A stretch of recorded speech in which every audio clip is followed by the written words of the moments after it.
اعوذ باللہ من الشیطان اللعین الرجیم بسم اللہ الرحمن الرحیم انما یرید اللہ لیذھب عنکم الرجس اہل البیت ویطہرکم تطہیرا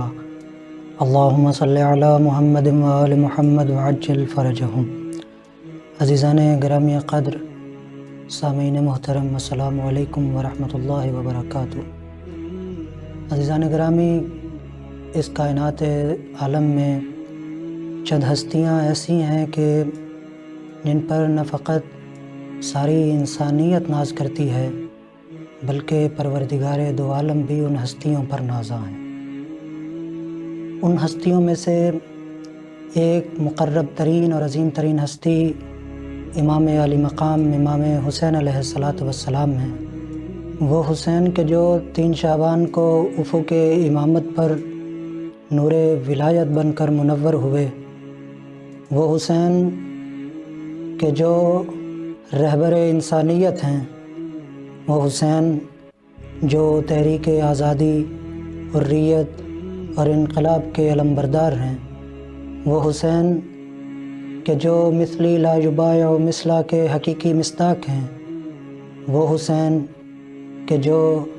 رہبر انسانیت، جگر گوشہ بطول، رسول اللہ کی آنکھوں کی ٹھنڈک، علی کے چین اور صبر و استقلال کے جبل احد، مسلمانوں کے دلوں کا سرور، رسول اللہ کی آنکھوں کا نور، علی کے لخت جگر، زہرا کے نور نظر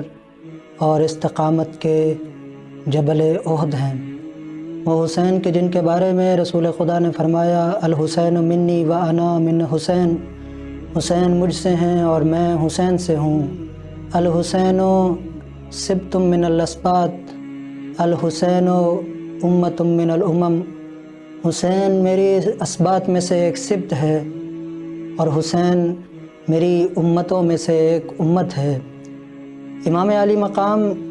کی جس طرح عظیم الشان عظمت ہے، جس طرح امام کی عظمت بلند ہے، اسی طرح امام کے زواروں کی عظمت بھی بلند ہے۔ امام جعفر صادق علیہ السلام فرماتے ہیں انا فاطمہ بنت محمد تحضر للزوار قبر ابن الحسین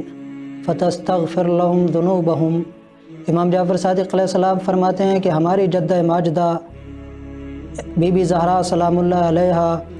جب قبر حسین میں جاتی ہیں تو وہاں پر موجود امام کے زواروں کے لیے پروردگار سے طلب مغفرت کرتی ہیں۔ اسی طرح امام جعفر صادق علیہ السلام فرماتے ہیں اِنَّ إِلَى جَانِبِكُمْ قَبْرًا مَا أَتَاهُ مَكْرُوبٌ إِلَّا نَفَّسَ اللَّهُ كُرْبَتَهُ وَقَضَى حَاجَتَهُ۔ امام فرماتے ہیں اپنے مقرب ترین صحابی فضیل سے کہ اے فضیل، تمہارے نزدیک ہمارے جد نامدار امام حسین کی قبر مبارک ہے، پس جب بھی کوئی مومن ہمارا چاہنے والا کبھی مشکل کا شکار ہو، کبھی مصیبت کا شکار ہو، تو اسے چاہیے کہ وہ ہمارے جد نامدار امام حسین کی قبر میں جائے۔ جیسے ہی وہ قبر میں داخل ہوگا، پروردگار اس کے گناہوں کو بھی معاف کر دے گا اور اس کی مشکلات کو بھی آسان کر دے گا۔ اور یہی وہ حسین ہیں کہ جو رہبر انقلاب بھی ہیں، رہبر عدالت بھی ہیں، رہبر آزادی و حریت بھی ہیں، اور انہی کی وجہ سے آج ظلم و فساد کا خاتمہ ہوا۔ اس لیے شاعر نے بہت خوبصورت کہا حسین کیا ہے خیال خیمہ خلوص خامہ خیرت خزانہ، حسین کیا ہے زبان وحدت پہ انما کا حسین ترانہ، حسین کیا ہے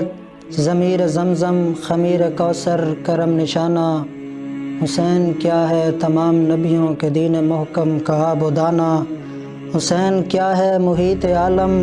مشیر مرسل مہ زمانہ، حسین کیا ہے تھکے ہوئے دین کے درد کا آخری ٹھکانہ،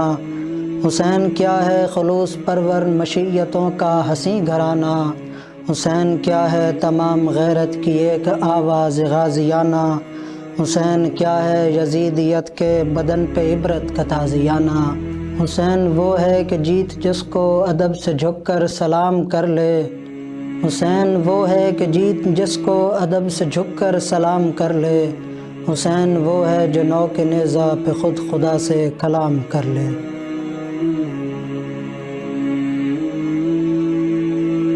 ہے۔